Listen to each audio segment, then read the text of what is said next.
Si Coach Chito, alam naman natin, chill lang yan. Rock and roll yan. Pero deep inside, kinakabahan niya.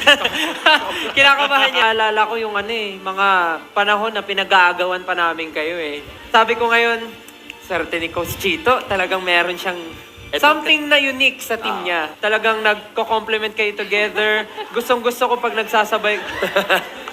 Ngayon nagpapakit ka sa akin. Last time hindi tumalab. Last time ako yung nagpapakit sa'yo, di mo ko pinapansin. Pero ngayon, kuhang-kuha mo ako sa performance nyo. Thank you, Coach. Ako po may masasabi. Ayan. Ano yun?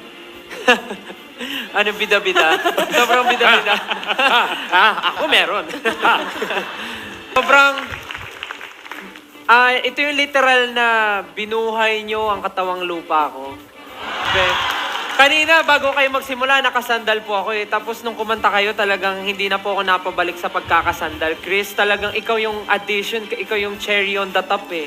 Ikaw yung nagdadagdag ng flavor at nagdadagdag ng kuning-kuning sa performance nyo. Puring-puring, ano yun? Kuning-kuning. Kuning-kuning. Yeah, kuning-kuning. Yun yung kuning-kuning. Ganon. Kung merong, basta kuning-kuning. Just so extra sparkly tonight. Kuning-kuning. At kuning-kuning nga, sabi ni Coach. Hulaan ko. Sorority? Ay, ibahin ko po. Ay, ibahin mo, ibahin mo. Siyempre, para maiba. Para maiba. Bida-bida.